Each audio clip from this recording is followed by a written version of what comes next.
Ya, ciri-ciri ruqyah yang tidak dibolehkan. Ini mungkin banyak sekali Bapak Ibu yang belum tahu. Pertama, ruqyah yang tidak dibolehkan, peruqyahnya bisa melihat jin.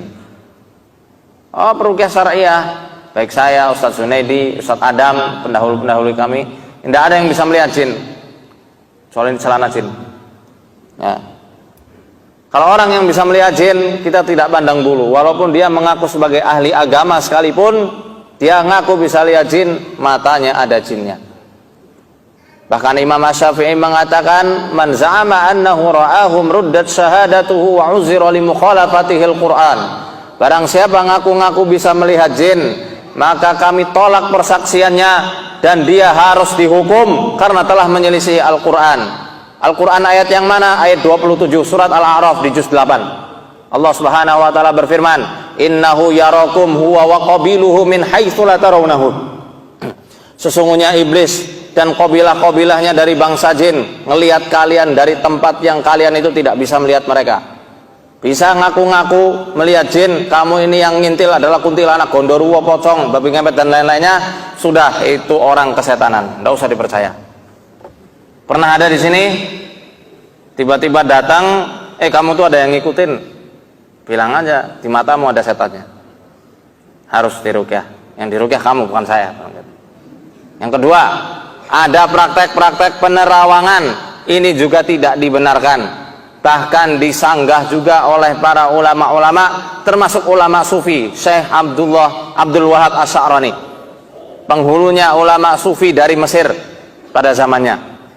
Beliau mengatakan dalam kitab Al-Minnah Husaniyah cetakan Al-Harumain halaman 18. Beliau mengatakan, "Wa man kushifa lahu amma yaf'aluhu an-nasu fi qu'uri buyutihim, fa huwa kashfun syaitaniyun, fayajibu 'alaihi taubatu minhu fawran." Siapa yang bisa melihat apa yang dilakukan oleh orang-orang di celah-celah rumahnya, maka itu adalah penerawangan yang timbul dari setan dan wajib bagi dia bertobat saat itu juga. Ketiga, dalam praktek ruqyah syariah tidak ada praktek-praktek untuk menangkap jin ke dalam botol. Penjelasannya rada panjang, saya singkat karena 5 menit lagi. Yang keempat, tidak ada praktek-praktek mediumisasi, menangkap jin kepada orang yang nggak tahu apa-apa, dimasukkan jinnya. Kalau dalam Shaman King tuh yoi katai, Amidamaru masuk. Nah, itu tidak ada dalam ruqyah syariah. Kalau semacam itu ya nggak ada bedanya sama dukun-dukun. Nggak ada mediumisasi, hukumnya haram. Dalam kaidah usuliyah dikatakan al aslu fil madar at-tahrim. Hukum pokok dari sesuatu yang membawa madarat hukumnya haram. Kaidah usuliyah. Itu memadaratkan orang lain, tidak boleh. Yang keberapa tadi? Kelima, dalam praktek ruqyah syariah tidak ada praktek-praktek melukis wajah jin. Nggak penting. Kita nggak perlu ngurusi wajah jinnya mau cantik, mau laki, mau cewek. Udah, yang penting kita obati. Seperti itu ya. Kemudian tidak ada praktek-praktek mengusap telur, keluar paku, keluar jarum, itu nggak ada. Mentransfer penyakit ke kambing, kalau penyakitnya asam urat ditransfer ke kambing, kasihan tiap hari makan rumput, asam uratnya bisa makin kambuh gitu.